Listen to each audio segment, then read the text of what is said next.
चौपाइयों पर।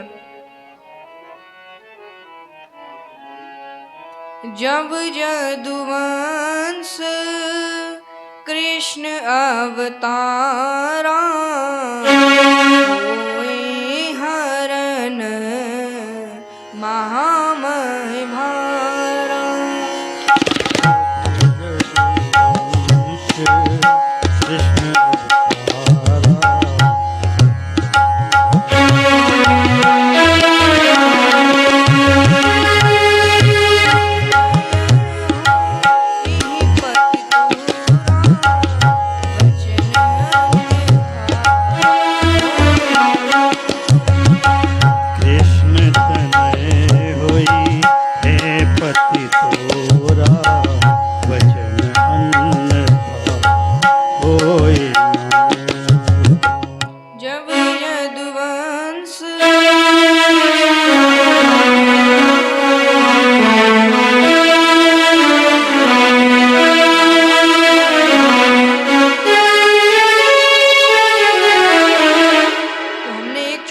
कृष्ण तो कर दिया था कि जब यदुवंश कृष्ण अवतारा, कृष्ण भगवान का अवतार कैसे हुआ।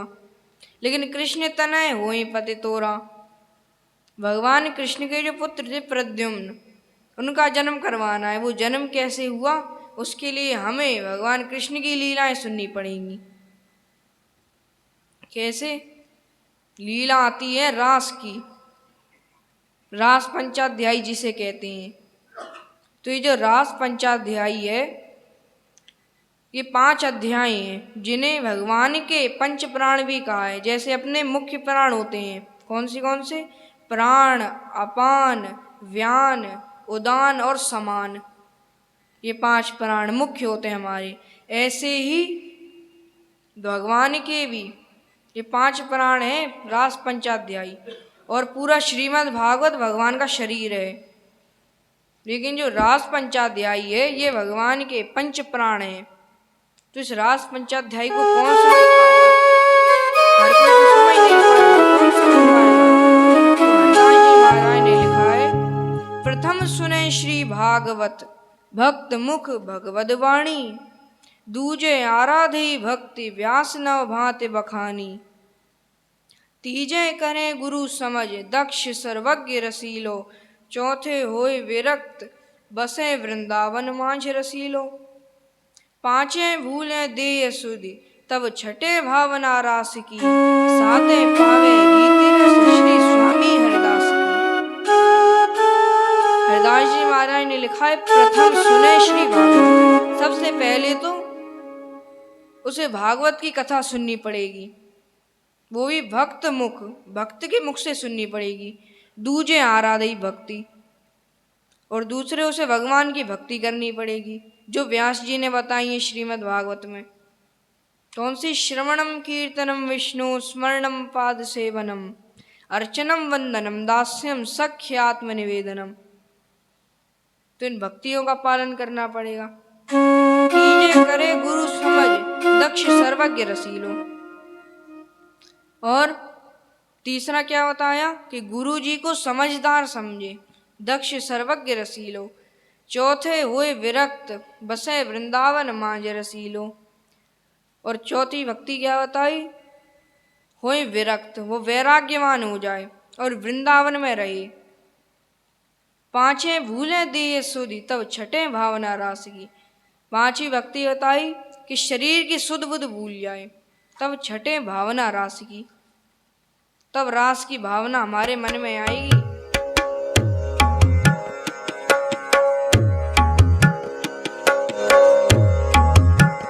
कल गोवर्धन पूजा हो गई तो आज पुआ भी आ गया।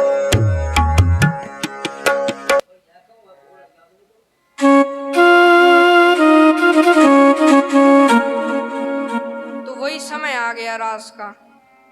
तो भगवान ने गोपियों से कहा था कि तुम जैसे मुझे मिलना चाहती हो वैसे तुम्हें मिलूंगा, लेकिन अब शरद रात्रि में भगवान ने अपनी महामाया से 6 महीने की रात्रि करवा दी।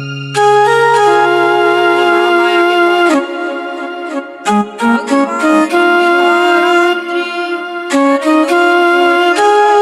रात्रि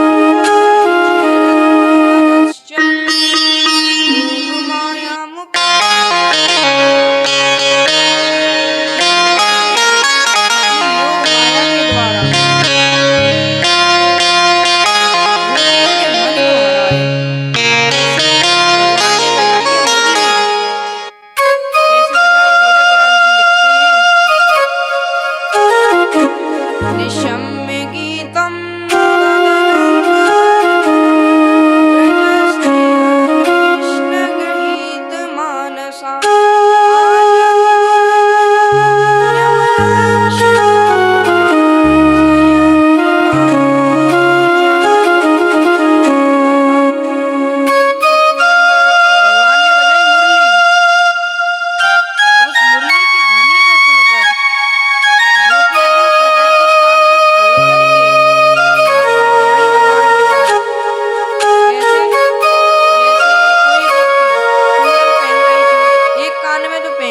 दूसरे में पहना, इतने में भगवान की ध्वनि सुनाई दी। भगवान मुरली बजा रहे हैं।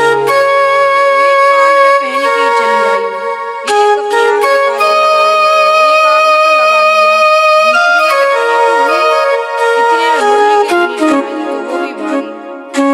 तो ऐसे अपने शरीर के सुख को भूलकर गोपियां भागते हुए आ रही हैं। सुखदेव जी लिखते हैं, तमेव परमात्मानम जार बुद्ध्यापि संगता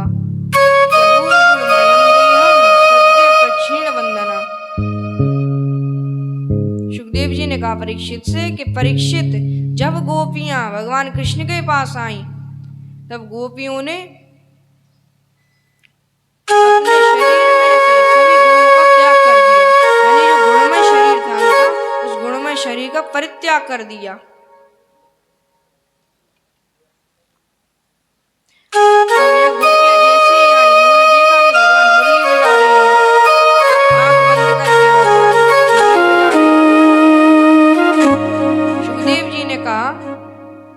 कि परीक्षित, यहाँ पर गोपियों ने मन बुद्धि चित्त और अहंकार तक को त्याग दिया। जब मन बुद्धि चित्त और अहंकार को भी त्याग दिया तो क्या रहा? केवल आत्मा। तो यहाँ ऐसा नहीं कि गोपियों और भगवान का मिलन हुआ है, यहाँ आत्मा और परमात्मा का मिलन हुआ है। कैसे? जब हुआ था तो वहाँ परम प्रेम पूरन दो भाई, मन बुद्धि चित्त अहमित बिसराई। मन बुद्धि चित्त और अहंकार तक को त्याग दिया भरत जी ने। भाईकरण तो रास्ते में ही त्याग दिए, और जब तक राम जी के सामने आए तब तक मन बुद्धि चित्त और अहंकार इन्हें भी त्याग दिया। तो क्या रहा? 25वां तत्व आत्म तत्व, आत्म तत्व रहा। यानी यहाँ भी भरत जी का जो मिलन हुआ राम जी से, वो आत्मा और परमात्मा का मिलन हुआ। बस ऐसा ही मिलन हुआ गोपियों का और भगवान कृष्ण का।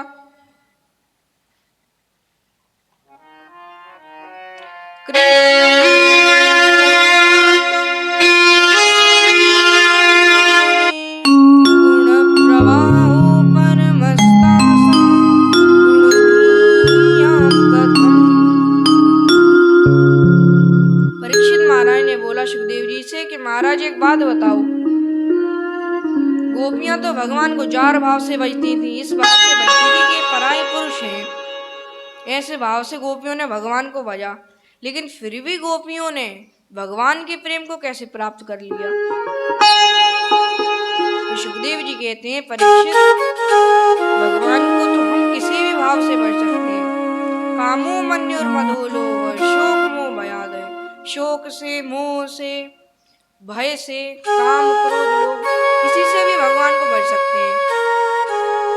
बस हमारा भगवान से संबंध हो जाना चाहिए। जैसे गोप्य कामात भयात कंसो द्वेषा चैद्यादय नृप, गोपियों ने भगवान को जार भाव से भजा, कंस ने भय से भजा। कंस ने ऐसे भजा भगवान को कि वो मेरा काल है, मुझे उसे मारना पड़ेगा, कृष्ण मेरा काल है।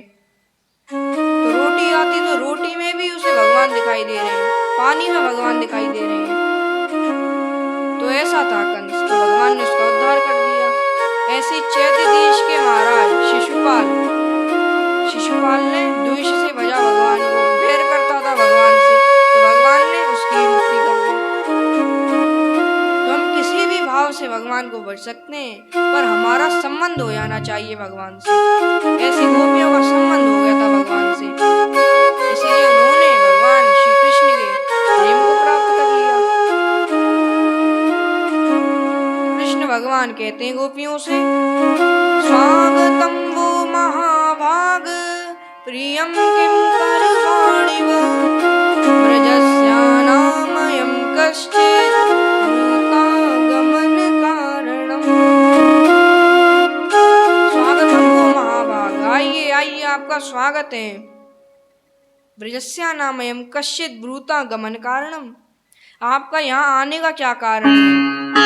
अच्छा, आप वन को देखने आई हो तो दृष्टम वनम कुसुमितम राकेशकररंजितम।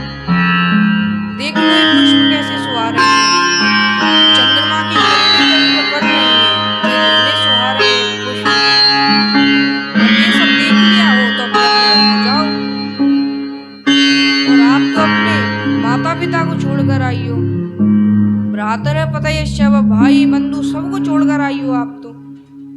और यहाँ तक कि आप तो अपने पति को भी त्याग कर आई हो।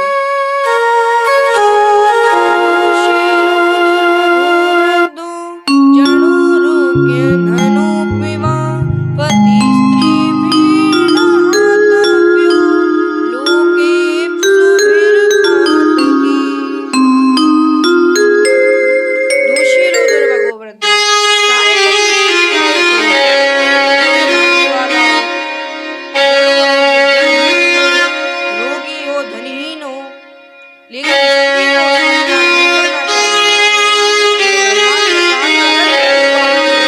स्त्री कर सकती है, अन्यथा नहीं, चाहे कैसे भी दोष हो पति।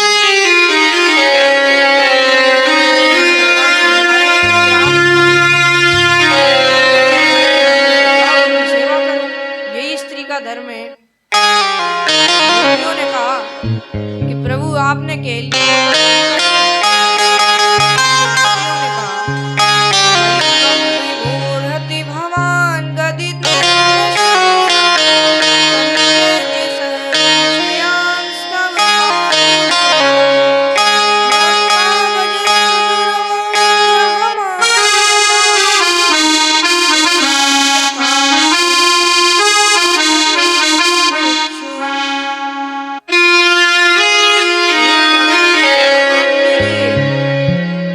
विषयों को त्याग करके आई है।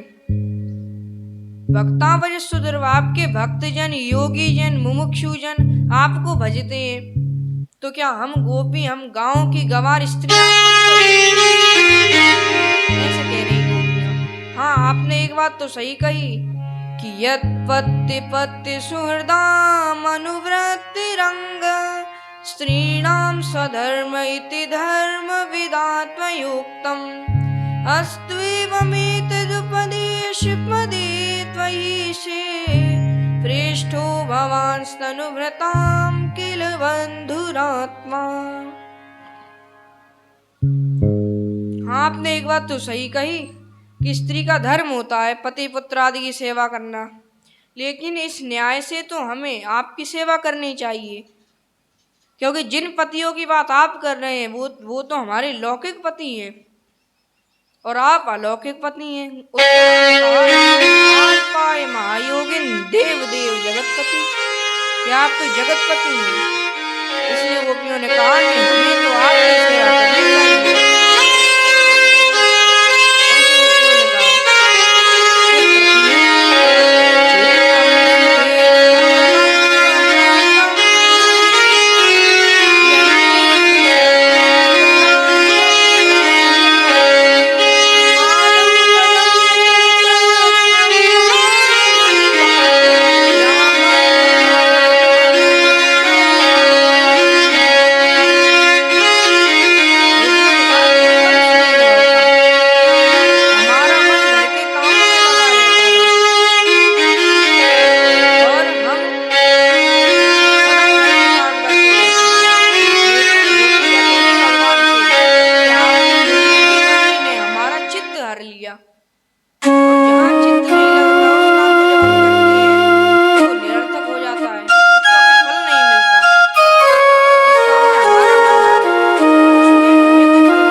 ब्रज को जाने के लिए उठ ही नहीं रहा है, एक कदम भी ब्रज की ओर नहीं जा सकती।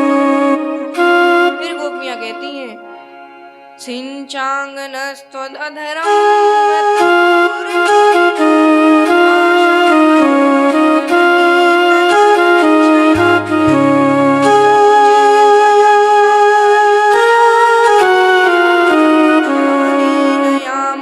तयो पदवीं सखेते चित्तम सुखेन।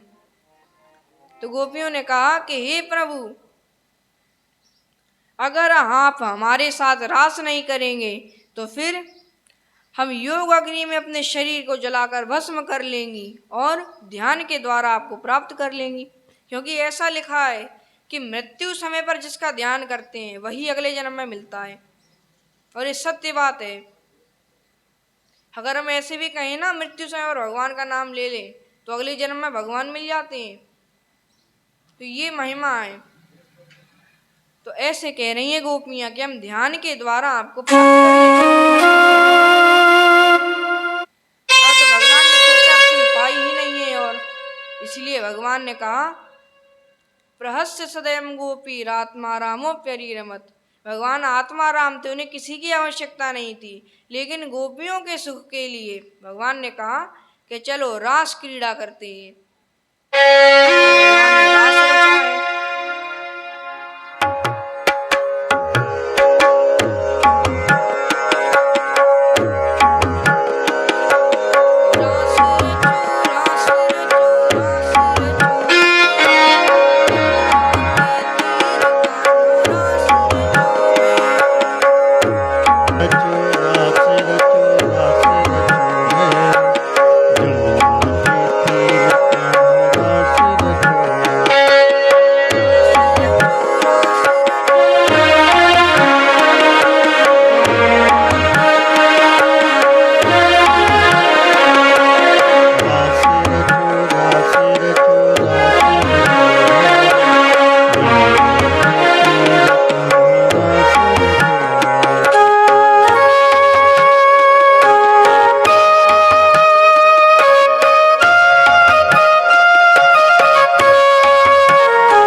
साथ ऐसे नृत्य कर रहे हैं।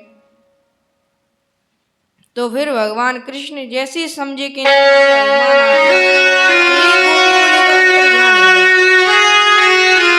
सब गोपियां परेशान हो रही कि कहाँ गए, थोड़ा आगे चली, जाके देखा तो हरे कृष्ण के चरण चिन्ह और किसी एक गोपी के चरण चिन्ह दिखाई दिए। फिर सोचा कि लगता है कन्हैया किसी गोपी को अपने साथ लेकर गए हैं। फिर सोचा कि कौन है वो गोपी, एक दूसरे को देख रही हैं। तभी एक सखी ने कहा कि वो तो अनया राधितो नूनम, वो तो स्वयं राधा जी ही हैं। यहाँ पे राधा शब्द नहीं है, अनया राधितो नूनम। पूरी श्रीमद् भागवत में सुखदेव जी ने राधा शब्द नहीं बोला। क्यों? राधा शब्द अगर बोल देते राधा जी का नाम, तो सुखदेव जी 6 महीने के लिए राधा जी के ध्यान में चले जाते, और परीक्षित महाराज के पास थे सिर्फ 7 दिन।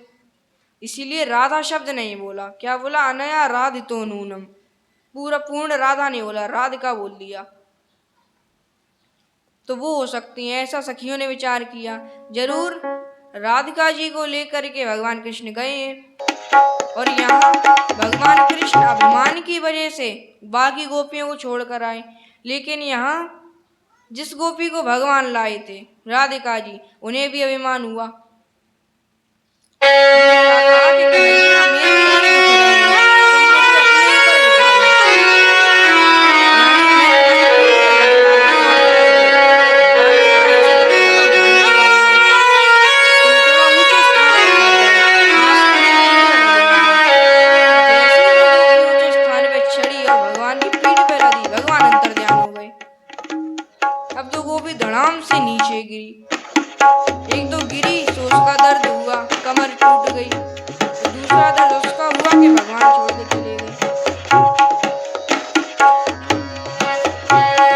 अब तो गोपी चिल्ला कर पुकारने लगी, अनाथ रमण प्रेष्ठ, कहाँ से महाबोले।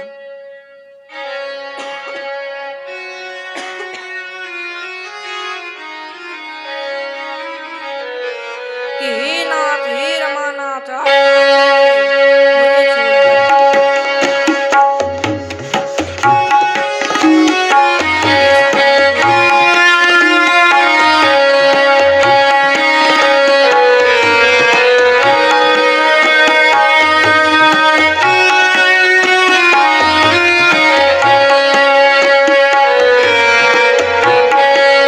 बाद सुनते ही गोपाल जी लिखते हैं कि भगवान किसी भी गोपी को नहीं मिल रहे। अब सब गोपियां एक जगह इकट्ठी हुई, भगवान से पुकार भी की उन्होंने। और आखिरी में क्या चरित्र आता है? प्रीति गोप्य प्रगायन्ति प्रलपन्ते चित्तदा, रुरुद्ध सुस्वरम राजन कृष्ण दर्शन लालसा।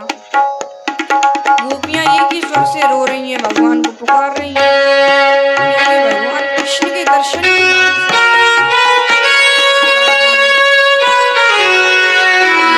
मूल में लिखा कि भगवान इनकी ऐसी पुकार सुनकर के पीताम्बर धरा श्रगवीर, साक्षात मन्मथ नहीं है कि पीताम्बर धारण करके आए, कर तो इसका ये है, लेकिन ये करते इसका ये भी है कि पीताम्बर धरा श्रगवीर, भगवान पीताम्बर हाथ में धर कर लाए, और उस पीताम्बर से गोपियों के आंसुओं को पहुंच रहे हैं। ये है इसका अर्थ।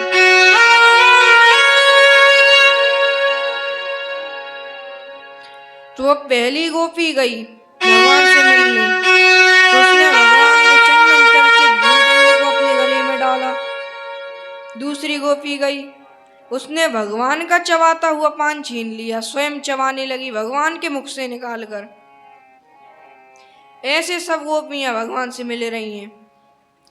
अब कथा आती है कि जो 7वीं गोपी थी, जो थी स्वयं राधिका जी, 7वीं गोपी भगवान से नहीं मिल रही। क्यों? 7वीं गोपी भगवान से इसलिए नहीं मिल रही कि पहले इन सब को मिल लेने दो, आखिरी में मैं मिलूंगी भगवान से। अब 7वीं गोपी ने क्या देखा कि जितनी भी गोपी भगवान से मिल रही हैं वो हटी ही नहीं रही भगवान से दूर। तो सातवीं गोपी ने भगवान के स्वरूप को अपने नेत्रों के मार्ग से अपने हृदय में ही बिठा लिया और नेत्र बंद करके जब ध्यान किया भगवान का, तो उस गोपी को वो आनंद हुआ जो आनंद योगी आनंद संप्लुता। जब योगी भगवान का ध्यान करते हैं तब आनंद होता है, वो आनंद उस गोपी को मिल गया। अब यहाँ सुखदेव जी महाराज के इन वचनों को सुनकर कि भगवान रास कर रहे हैं, तब परीक्षित महाराज ने कहा,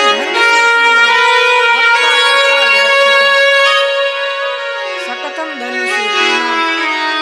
भगवान तो इसलिए अवतरित होते हैं कि वो धर्म के सेतु को टूटने ना दें, इसलिए भगवान ये परीक्षित महाराज कह रहे हैं कि परदारा विमर्शनम, फिर भी भगवान ने पराई स्त्री का स्पर्श क्यों किया, यानी गोपियों का स्पर्श क्यों किया, जब खुद ही धर्म का पालन करने आई है, धर्म को बचाने आई है, ऐसा क्यों किया भगवान ने। सुखदेव जी कहते हैं दृष्ट ईश्वराणाम च साहसम कलियुगे साधुषाय वन्ये सर्वयोग्यता। ईश्वराणाम च साहसम, जैसा साहस ईश्वर का ऐसा साहस किसी का नहीं है। जो भगवान कर सकते हैं वो संसार में कोई करने की सोच भी नहीं सकता। इसका क्या प्रमाण है, शंकर भगवान ने जहर पी लिया, कोई और अगर संसार का व्यक्ति जहर पीगा तो जल के भस्म हो जाएगा। शंकर जी ने जहर पिया तो उन्हें क्या हुआ, कुछ नहीं। तो भगवान ने जैसा किया ऐसा कोई अगर सोचेगा तो उसी क्षण उसकी मृत्यु हो जाएगी। ऐसा सुखदेव जी कह रहे हैं कि नहीं तत्समाचरे जा तो मनसा प्यनीश्वर। वो तो समर्थ थे, और समर्थ कहूँ नहीं दोष गोसाई, समर्थ को तो कभी दोष ही नहीं लगता। रवि पावक सुर सर की नाई, जैसे गंगा जी हैं, सूर्य भगवान है और अग्नि है, बस इनकी तरह ही भगवान भी समर्थ है। सूर्य भगवान जैसे मान लो नाला है, नाले को सूर्यदेव सुखा दें अगर, तो अपन ऐसा थोड़ी कहते हैं कि सूर्यदेव को देखो नाला सुखा दिया, नाले का पान कर गए सूर्यदेव, ऐसा तो नहीं कहते हम, अशुद्ध हो गए सूर्यदेव। अब अग्नि है, कितनी भी खराब लकड़ी होगी उसको भी अग्नि खा जाती है, तो हम ये नहीं कहते कि अग्नि अशुद्ध हो गई। अब गंगा जी हैं, कई करोड़ लोग उसमें स्नान करने जा रहे हैं, तो गंगा जी अशुद्ध तो हुई नहीं, हो तो समर्थ हैं। तो ऐसे ही भगवान भी समर्थ हैं, और समर्थ कहूँ नहीं दोष गोसाई, समर्थ को कभी दोष नहीं लगता। विक्रीडितं व्रजवधूभिरिदं च विष्णु श्रद्धान्वितोऽनुशृणुयादत वर्णयेदया। विक्रीडितं व्रजवधूभिरिदं च विष्णु, रास पंचाध्यायी के आखिर में यानी समाप्ति के समय पर सुखदेव जी ने कहा कि जो भगवान श्री कृष्ण के और गोपियों के इस रास के प्रसंग को यानी रास पंचाध्यायी को जो नित्य पढ़ता है या सुनता है तो उसके सब पाप खत्म हो जाते हैं, और हृदय रोग मासुपैनो तचिरेण दिए, कितनी बड़ी बात है, हृदय के रोग का नाश हो जाता है। यानी रास पंचाध्यायी को रोज पढ़ने से हमें कभी हार्ट अटैक नहीं आ सकता, और जिसे हृदय की बीमारी होती है उसकी वो बीमारी चली जाती है रास पंचाध्यायी का पाठ करने से। क्यों? क्योंकि भगवान का हृदय है रास पंचाध्यायी। जैसे हमारे हृदय में पंच प्राण है, ऐसे भगवान के भी हृदय में ये रास पंचाध्यायी है। अब भगवान तो रास कर रहे थे, देवताओं ने देखा कि हमने इन्हें भेजा था करने दैत्यों का नाश, ये तो यहाँ करने लगे महारास, यानी भगवान महाराज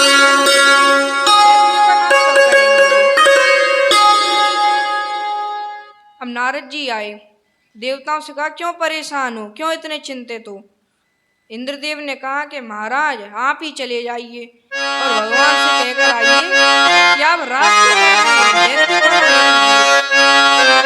इसलिए आपको भेजा है, ऐसा आप कह दीजिए भगवान से, क्योंकि हमारा सामर्थ्य नहीं है, हमें उतनी दम नहीं जो भगवान के सामने चले जाएं, आप जाइए। नारद जी ने कहा कि ठीक है, अभी मैं पूरी व्यवस्था लगा कर आता हूँ। अब नारद जी आए कंस के पास, कंस ने प्रणाम किया। नारद जी ने आशीर्वाद भी नहीं दिया। नारद जी सीधा पूछने लगे, कंस तुम्हारा चेहरा मलिन सा क्यों पड़ गया है? मुझे लग रहा है तुम्हें किसी बात की चिंता है। कंस ने कहा, हाँ महाराज, चिंता तो मुझे है। नारद जी बोले, किसकी चिंता?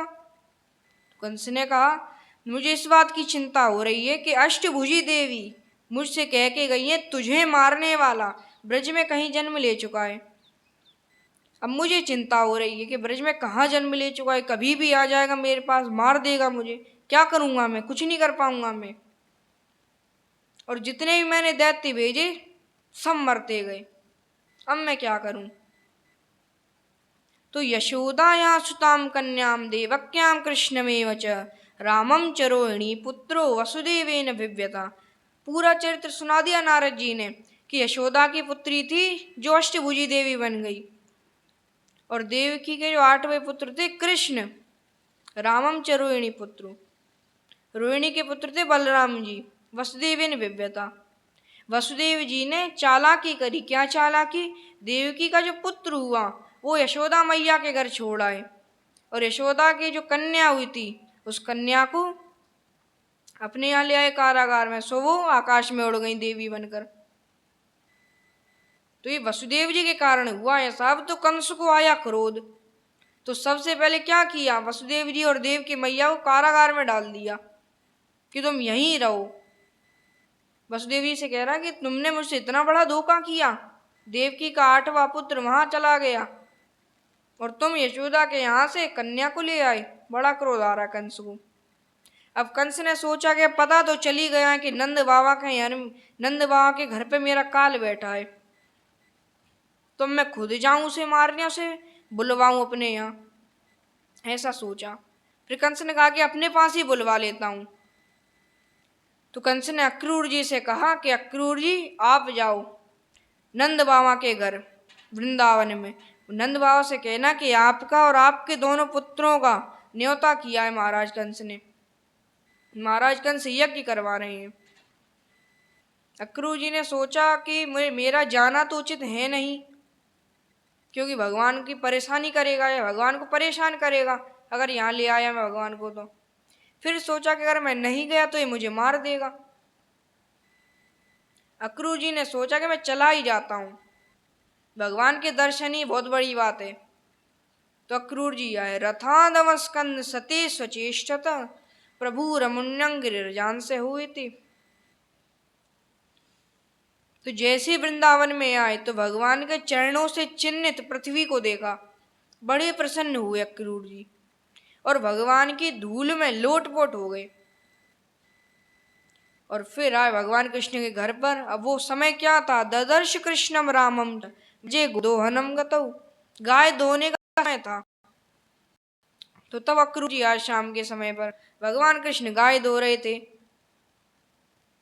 भगवान कृष्ण से मिले, बलराम जी से मिले, फिर नंद बाबा से मिले, और नंद बाबा से कहा कि आपका न्योता किया है महाराज कंस ने, महाराज कंस ने आपका न्योता किया है, इसलिए यज्ञ करा रहे हैं तो उसमें आपको जाना पड़ेगा। ऐसा कहा अक्रूर जी ने। नंद बाबा ने कहा ठीक है चलेंगे। नंद बाबा को दुख हो रहा है, वैसे तो कह दिए ऊपर से कि ठीक है चलेंगे, लेकिन अंदर से दुख हो रहा है कि अब तक कंस ऐसी राक्षस भेजता लाला को मारने के लिए, और अब खुद ही बुला रहा है कि आ जाओ यज्ञ करवा रहे हैं, अब क्या होगा। नंद बाबा परेशान हो रहे हैं। यशोदा मैया को पता लगा। यशोदा मैया ने तो मना कर दिया कि कहीं नहीं जाएगा कन्हैया, वो तो घर पर ही ठीक है। लेकिन नंद बाबा ने कहा कि न्योता आया है कंस का, जाना तो पड़ेगा। कुछ नहीं, जैसे ले जाऊंगा वैसे ही ले आऊंगा इन्हें तुम्हें। यहाँ भगवान कृष्ण आ गए शाम के समय पर यमुना जी के किनारे पर। अब वहाँ राधा जी एक शिला पर बैठी थी, तो शिला के नीचे भगवान कृष्ण बैठे और राधा जी की गोद में अपना सिर रख लिया। अब राधा जी का आंसू भगवान के मुख पर पड़ा।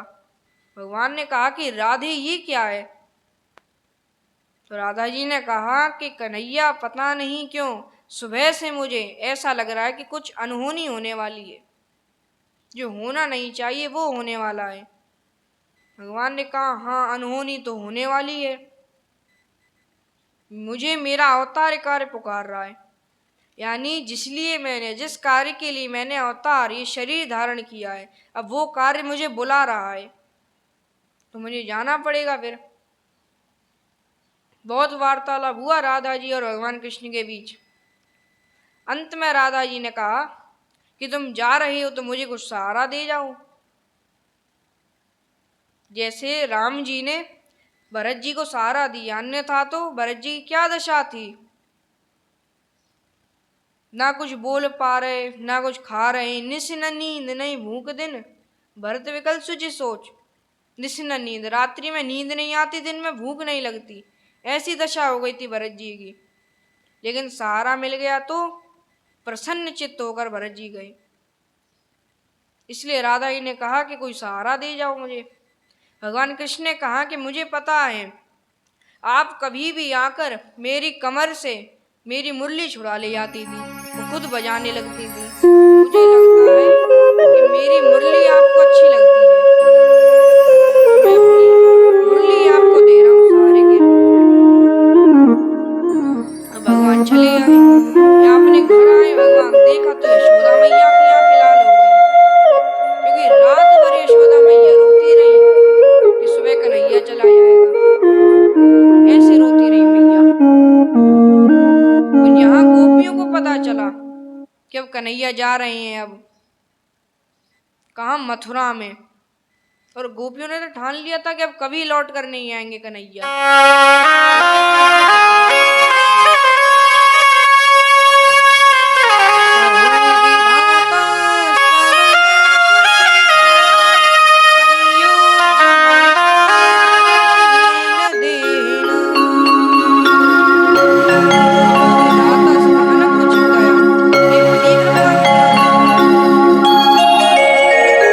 पहले तो मिलाता है फिर बिछड़ा देता है, और ऐसे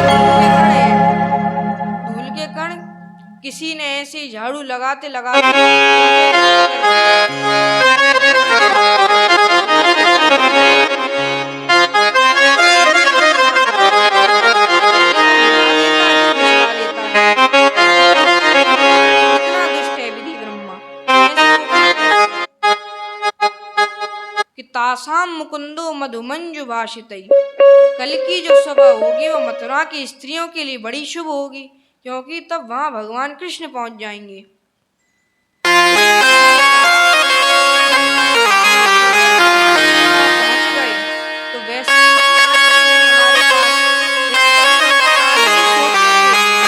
हमारे पास आगे चलते हैं, थोड़ा वृंदावन में भ्रमण करके आते हैं, ऐसा भगवान जब सोचेंगे और आएंगे तो मथुरा की स्त्रियां उन्हें रोक लेंगी, अपने मधु के समान यानी शहद के समान मीठे वचन बोलकर कन्हैया कभी भी नहीं आ पाएंगे वृंदावन। ऐसे गोपियों ने सोचा कि हम जाएं, गोपियां रास्ते में खड़ी हो गई। यहाँ क्रूर ने रथ सजा दिया, भगवान कृष्ण, बलराम जी और कुछ सखा और नंद बाबा ये सब रथ में चढ़ गए। जैसे रथ चला गोपियां सामने, अब कैसे ले जाए रथ। गोपियों ने कहा कि रथ आगे नहीं जाएगा, अगर फिर भी ले जाना हो तो हमारे ऊपर से निकाल कर ले जाओ रथ, अन्यथा नहीं हटेंगे हम। तो कन्हैया ने सखा को कहा कि जाओ उनसे इनसे कहकर आओ कि कान्हा लौट कर आएंगे, रास्ते से हट जाओ। तो सखा आया और गोपियों से कहा कि रास्ते से हट जाओ, कान्हा कहेंगे कि लौट कर आएंगे, तो रास्ता दो हमें। जैसे ही रथ चला तो फिर पुकार रही हैं गोपियां, एवं ब्रुवाणा विरहातुरा वृषं व्रज स्त्रिय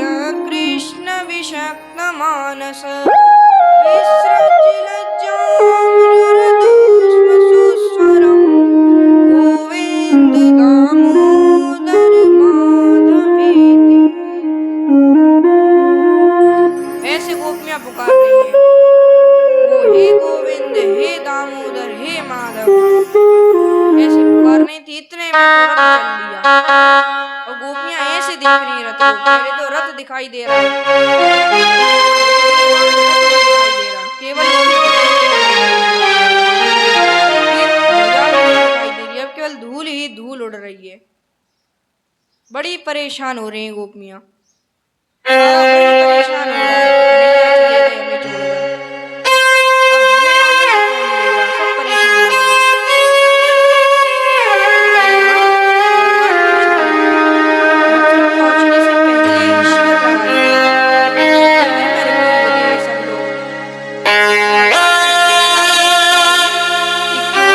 में जाकर भ्रमण करें, मथुरापुरी देखो कैसे मथुरापुरी है। तो यहाँ बलराम जी ने पिताजी से आज्ञा ली,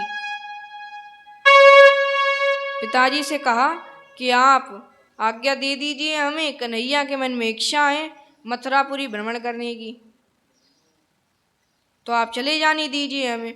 नंद बाबा ने कहा कि ठीक है चले जाओ, तुम्हारी इच्छा है मथुरापुरी भ्रमण करने की, तो बस चले जाओ।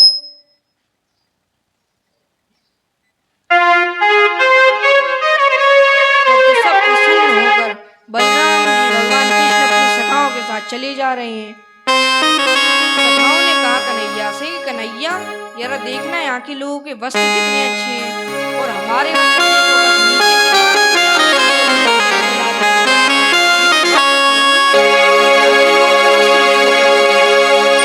बस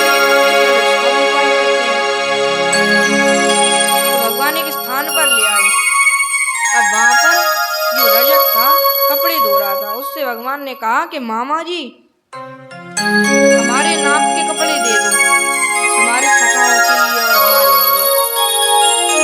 तो रजक ने कहा कि तुम जैसे ग्वालों के लिए नहीं है यहाँ पर वस्त्र, यहाँ राजा महाराजाओं के कपड़े धुलते हैं, तुम जैसों के लिए नहीं है, चलो जाओ यहाँ से, गाय चराओ अपनी।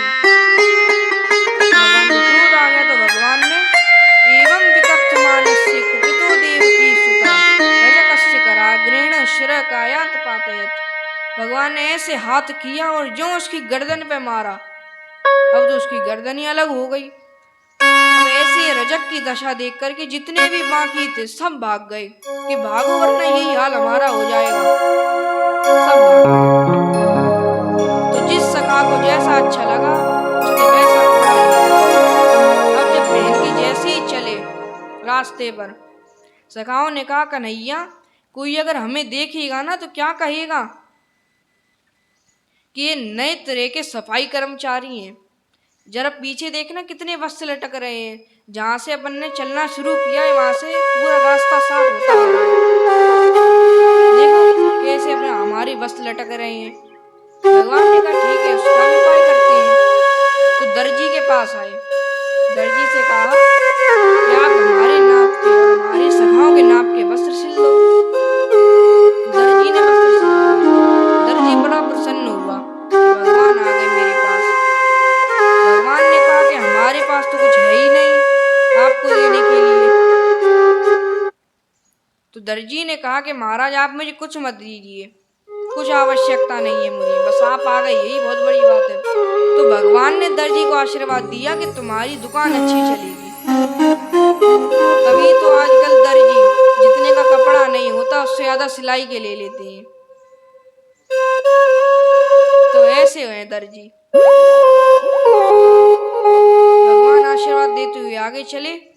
सखाओं ने कहा कि लाला माला होती तो और अच्छा रहता, देखो यहाँ सब माला पहनी है।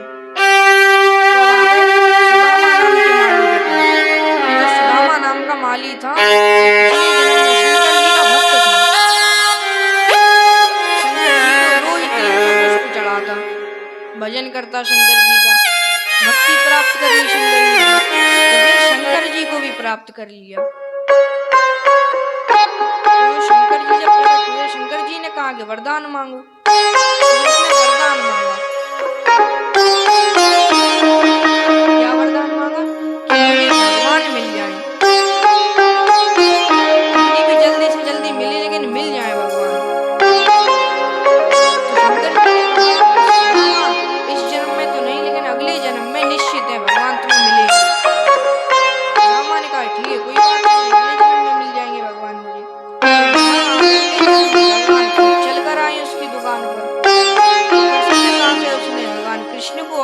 सखाओं को बलराम जी सहित माला पहना दी। उससे भी भगवान ने यही कहा कि हमारे पास तो कुछ है ही नहीं तुम्हें देने के लिए जो हम दे सकें। तो इस माली ने भी यही कहा कि महाराज मत दीजिए, आप कोई आवश्यकता नहीं है धन की, बस आप आ गए यही बहुत बड़ी बात है। भगवान आगे बढ़े। अब भगवान ने सोचा कि सब हो गया, लेकिन एक चीज रह गई, चंदन। चंदन लग जाता तो ठीक रहता। तो जो कुब्जा थी, कुब्जा चंदन ले जा रही थी, तो भगवान ने कुब्जा से सुंदरी बोल दिया कि हे सुंदरी कहाँ जा रही हो, ये जो तुम डब्बा ले जा रही हो इसमें क्या है। अब तो उसे लज्जा से महसूस हुई, क्योंकि आज तक किसी ने सुंदरी नहीं बोला। अब कुब्जा को लगा कि कोई मुझे सुंदरी बोल के चिढ़ा रहा है, और बेचारी वो तो कुबड़ी थी। जैसे उसने पीछे देखा तो भगवान कृष्ण को बड़ी प्रसन्नता से भगवान ने कहा ये सुंदरी इसमें क्या ले जा रही है इस डब्बे में। भगवान जानते थे चंदन, लेकिन लोक के लिए, लीला के लिए भगवान ने पूछा क्या ले जा रही हो। तो कुब्जा ने बताया इसमें चंदन है, मैं कंस महाराज और उनके सभासदों के बड़े प्रसन्न हुए भगवान कृष्ण और कहा ये चंदन अपने और हमारे सखाओं को भी लगा दो। बड़े प्रसन्नता से चंदन अपने सखाओं को, बलराम जी को और भगवान कृष्ण को लगा दिया चंदन।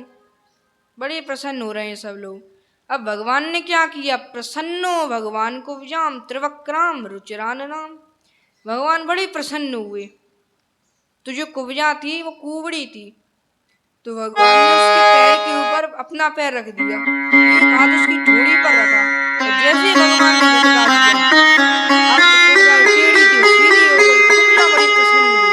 कुब्जा ने कहा कि महाराज आप मेरे घर चलें। भगवान ने कहा अभी तो हमारे पास समय नहीं है, जब समय होगा तब आएंगे आपके पास। कुब्जा बड़ी प्रसन्न होकर चली गई।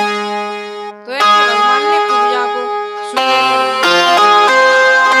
आगे बढ़ी तो धनुषो भज्यमानस्य शब्द अखम धनुषो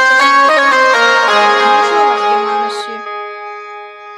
भगवान गए धनुष के पास। अब भगवान तो वैसे भी सबके मन को मत डालने वाले थे, मोहित कर देते थे भगवान सबको। जैसे ही भगवान आए, सैनिकों ने देखा अरे ये कैसे बालक है। सैनिक लगाए हुए थे कंस ने धनुष की रखवाली के लिए। तो इसके वृत्तांत जो है इसे समझने के लिए थोड़ा पीछे चलना पड़ेगा। कब परशुराम जी ने ये धनुष कंस को दिया कि कंस ये लो धनुष, ये धनुष जब तक रहेगा, जब तक ये टूटेगा नहीं, तब तक तुम भी नहीं टूटोगे, यानी तुम जीवित रहोगे।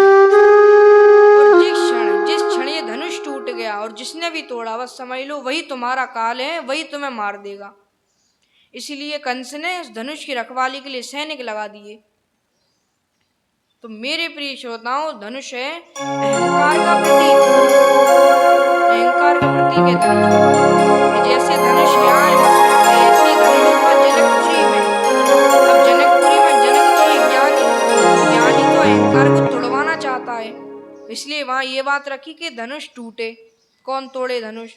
लेकिन यहाँ मथुरा में कंस है तो अहंकार को पालता है, इसलिए कंस ने ये बात रखी कि धनुष ना टूटे। भगवान आ जाते वहां अहंकार रह ही नहीं सकता। तो भगवान के रूप को देखकर सैनिक मोहित हो गए। भगवान ने कहा सैनिकों से कि हम जरा ये धनुष देख लें अपने सखाओं के साथ। सैनिक ने भी कह दिया हाँ देख लो। दूसरे सैनिक ने कहा कि क्या कर रहा है ये, क्यों उनसे कहा कि धनुष को देख लो। अरे कहीं अगर उन्हें तोड़ दिया धनुष तो फिर कौन है इसका जिम्मेदार। दूसरे सैनिक ने कहा कि भाई शांति बनाए रखो, कुछ नहीं करेगा वो बालक ही तो, उसने कहा है धनुष को देखेंगे। जब तक वो धनुष देखे तब तक अपन उसे देखेंगे, देखो कितना सुंदर बालक है। भगवान गए धनुष पे हाथ फेर रहे हैं कि देखो कितना अच्छा धनुष। अब तो एक सेकंड भी नहीं लगा भगवान को, धनुष उठाया हाल तोड़ दिया। अब तो जैसे धनुष टूटा सैनिक दौड़े भगवान की तरफ, मारो इस बालक को मारो, धनुष तोड़ दिया इसने, तो सत्यानाश कर दिया। उस समय अस्त्र शस्त्र थे नहीं बलराम जी भगवान कृष्ण के पास, क्या करें। टुकड़ा था। एक टुकड़ा तो भगवान कृष्ण ने उठा लिया, एक टुकड़ा बलराम जी ने उठा लिया। उन धनुष के टुकड़ों से ही सब सैनिकों को मार दिया। यानी यहाँ भगवान ने ये बता दिया और किसी को नहीं मार सकता, अहंकार ही हमें मार देता है। अहंकार से तो मारा था सैनिकों को, यानी धनुष से। ऐसे भगवान को मारकर और जहां शिविर लगाया था वहीं लौट कर आ गए मथुरा भ्रमण करके। तो अब जब सुबह होगी तब भगवान आएंगे दोबारा। जब समय सीमा तो समाप्त हो चुकी है।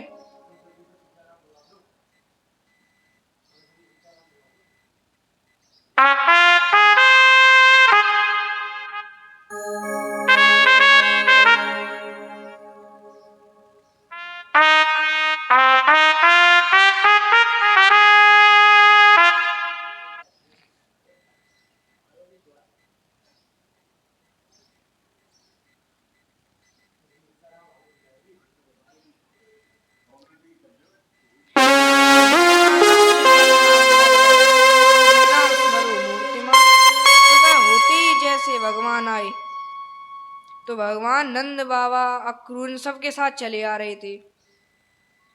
तो जिसकी जैसी भावना थी, जाकी रही भावना जैसी, जिसकी जैसी भावना थी उस भावना से भगवान को देख रहे हैं। अब यहाँ कंस ने क्या किया, हाथी को बुला लिया। कौन, कुवलिया पीड़ को द्वार पर खड़ा कर दिया कि जैसे ही कन्हैया यहाँ आएगा तो ये हाथी को हम छोड़ देंगे, स्वयं मार देगा। अब तो कुवलिया पीड़ आता देखा भगवान ने, तो भगवान भी कुवलिया पीड़ की तरफ दौड़े, उसकी सूंड पकड़ के उसके चारों पैरों के नीचे से निकल गए भगवान, और उसकी सूंड में जैसे झटका दिया, अब तो पछाड़ खा के गिरा नीचे। जैसी पछाड़ खा के गिरा, अब तो फिर उठने लगा तो भगवान ने उसको एक मुक्का मार दिया, पर फिर भी नहीं मरा। तो बलराम जी ने कहा कि कन्हैया ये ऐसे नहीं मरता है। बलराम जी ने एक दांत तोड़ दिया उसका, अब तो चिल्लाता हुआ मर गया। तो फिर भगवान कृष्ण ने भी उसका एक दांत तोड़ दिया। अब दोनों भाइयों के पास हाथी के दांत हैं, बड़ी प्रसन्नता से छाती फुलाकर खड़े हैं। सामने देखा तो मल्लों से युद्ध करना पड़ेगा। तो चारूणे मुष्टिके कूटे शले तो शल्के यते। चारूण मुष्टिक आदि ये मल्ल थे, तो भगवान ने इन मल्लों को भी पछाड़ दिया। तथा अंत में भगवान ने एक छलांग लगाई और पहुंच गए कंस की मंच पर। कंस की मंच पे पहुंचकर तो भगवान ने प्रग्रह केशेषु चलत किरीटम, कंस के बाल पकड़ लिए। और तो कंस को बड़ा दर्द हो रहा है। कंस कह रहा है छोड़ बालक छोड़, कष्ट हो रहा है मुझे। भगवान नहीं छोड़ रहे। कि तुझे याद नहीं होगा, एक दिन तूने भी मेरी माता के ऐसे ही बाल पकड़े थे, तो आज मैंने वो बदला ले लिया। भगवान ने कंस के बाल पकड़ के खींच दिए। अब तो कंस ने ऐसे तैसे हड़बड़ा के तम खड़ग पाणिम विचरन तमासु अपनी तलवार निकाली, तो भगवान को कुछ नहीं कर पाया। तथा अंत में भगवान ने बाल पकड़ के खींचकर उसको उसकी मंच से गिरा दिया। कंस सीधा लेटा है। भगवान पूरे विश्व का बोझ धारण करके बोलिए कृष्ण चंद्र भगवान की जय। बोलिए बांके बिहारी लाल की जय।